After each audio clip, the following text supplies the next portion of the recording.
नमस्कार मु इप्सिता आज पुणी थे आपण गोटे नुआ रेसिपी नहीं पलि जदि आपण मैंने पर्यंत मो चैनल टी सब्सक्राइब करना तेरे सब्सक्राइब निहाती कर दिंतु रेसिपी गुड़िक भल लगुले लाइक कमेंट शेयर निश्चय करूँ।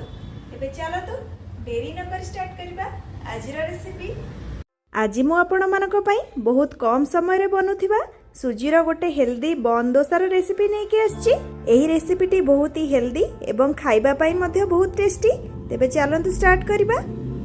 फास्ट मु गोटे कप सुजी रे हाफ कप दही ऐड करिकी आधा घंटा पर्यंत रखी देइथिली। एबे सुजीटी हमर टिके फुली मध्य जाईची एवं दही सागरे भलो से मिक्स हेई सारिची। एबे अल्प टिके पानी ऐड करिकी सुजीर गोटे बैटर टे प्रस्तुत करिबी। देखंतु बैटर टी पूरा रेडी हो सारी। बैटर टी रे बेसी पानी ऐड करिवेनी, यार कंसिस्टेंसीटा एई भली भाबरे रखिबे। एबे फास्ट ऐड करि दउची स्वाद अनुसार लूण। एबे एथिरे जेउ सब वेजिटेबल्स गुडी को मु कट करि रखिथिली से सब को गोटे गोटे करि ऐड करि दउची। फास्ट मु ऐड करली कटा होई रखाइतिबा पियाज एवं हाफ गाजर को मु ग्रेट करि रखि देइथिली ताकू मध्य ऐड करि नउची। टिके भलो फ्लेवर आसीबा पई फ्रेश धनिया पत्र ऐड करूची एवं एबे ऐड करूची स्वीट कॉर्न।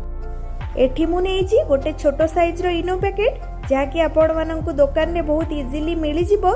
इनो ऐड करिबा द्वारा बन डोसाटी बहुत ही बढ़िया भाबरे फुली थाए एवं देखिबा को मध्य पूरा फ्लफी लागि थाए। सेति पई आपण माने बन डोसा घरे बनेबा को चाहुतिले इनोटी को जेमिति हेले मध्य ऐड करिवे। इनोटी बैटर रे भलो से मिक्स करिबा पई अल्प टिके पानी ऐड करकी भलो से मिक्स करि नउची।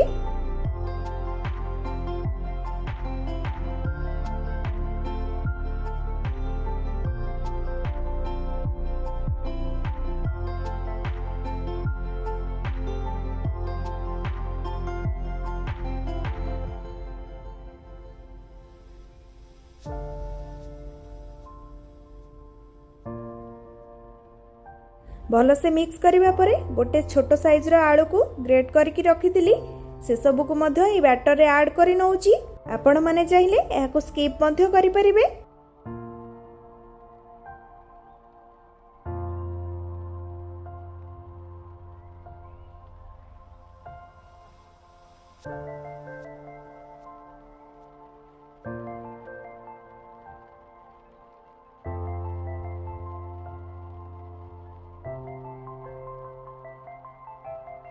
एबे गैस रो फ्लेम टी को ऑन करकी तड़का पैन गोटे बसई नेइची। मोइठी छोटो साइज रो तड़का पैन नेइची। आपण माने मध्य घरे बन डोसा बनेबा को चाहुतिले एई भली भाबरे गोटे छोटो तड़का पैन रे ही बनेबे। ताहाले यार साइज एवं स्ट्रक्चर टी पूरा प्रॉपर हे कि आसीबो। नहले आपण माने आउ जेउथरे भी बनेबे यार साइज टी एते भलो आसीबोनी। देखंतु तड़का पैन ने मु गोटे ऑयल टी को चारियाडे भलो से स्प्रेड करि नेइची।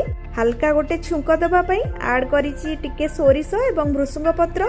देन मु ए बैटर टी को या भीतर ऐड करिकी ताकू कवर करि नउची। एई टाइम रे गैस रो फ्लेम टी को लो टू मीडियम रखिबे। 2 ରୁ 3 मिनिट छाडी देबा परे देखंतु हमरो गोटे साइड पूरा भलो से हेई सल्लानी। मु एबे गोटे स्पून सहाय्य रे ताकू आ गोटे पट को टर्न करि नउची।